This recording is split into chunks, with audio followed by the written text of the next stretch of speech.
Our second speaker today is going to be Kristi. The title of her speech is called A Deep and Rich Resource.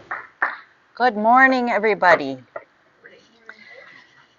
This is my fourth speech. I wrote it because Toastmasters decided in its infinite and unquestionable wisdom that I should learn about my primary leadership style. So I thought, well, what can be hard about this? Well, it turned out to be a little more time consuming than I would have thought. I took some trips into the weeds and I balled up a lot of papers. But I persevered, and I hope today to give you a little introduction to this unit and encourage you to explore it if it's on your path. It's the innovative planning path. Now, why was this a challenge? Well, leadership, if you think about it, is a deep, broad, varied, and complicated subject. And, it rolls off the tongue easily, and we assume our audience knows exactly what we're talking about, and we don't need to define the term, but I will define the term today because I want to make sure we're all on the same page. So leadership, of course, comes from the verb to lead. Lead is an ancient word going all the way back to Proto-Indo-European, and it translates into to travel. The word evolved into Old English to become leadin, and that means to go forth as a guide, to accompany and show the way, to spring or bring forth. So we can begin to see a little bit the complexity of the idea, but for this speech I'm going to boil it down to two main ideas, which are that idea of travel, progression, movement, and that idea of guidance.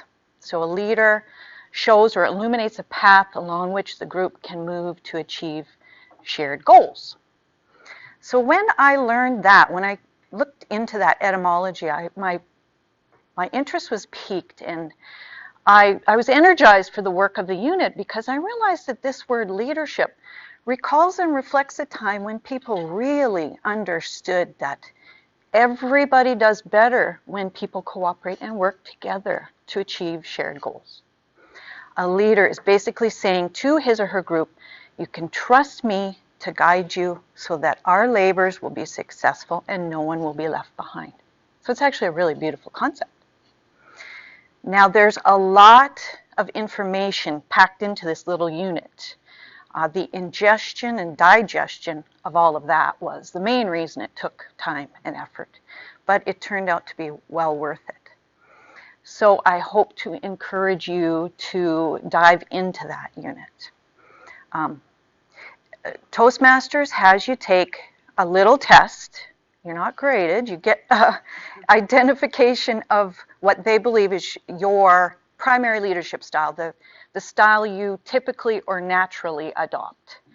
And that turned out for me to be what they call the democratic path. Yeah.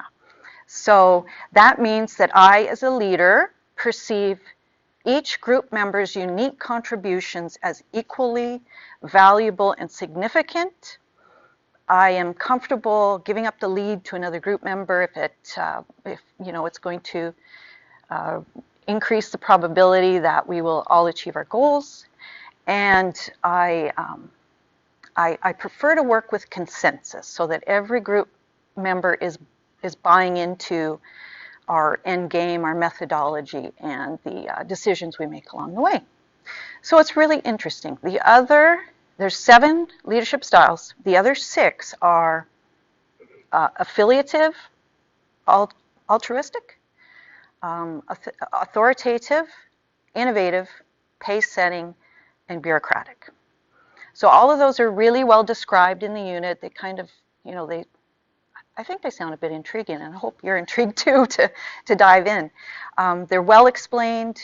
There's pros and cons given for each, and we also learn that it's valuable if you can change up your leadership style as the case calls for it. So I found myself, as I was going over this unit, kind of taking my time and then going back, and then I would revisit it and sort of glean more from it each time.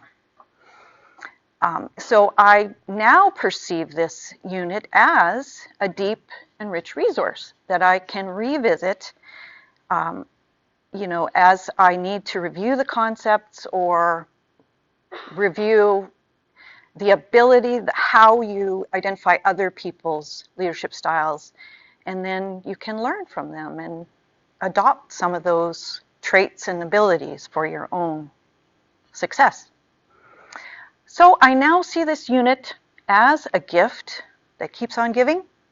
It's yet one more gift that Toastmasters has given me, and I'm grateful for that. And I'm grateful for y'all listening today.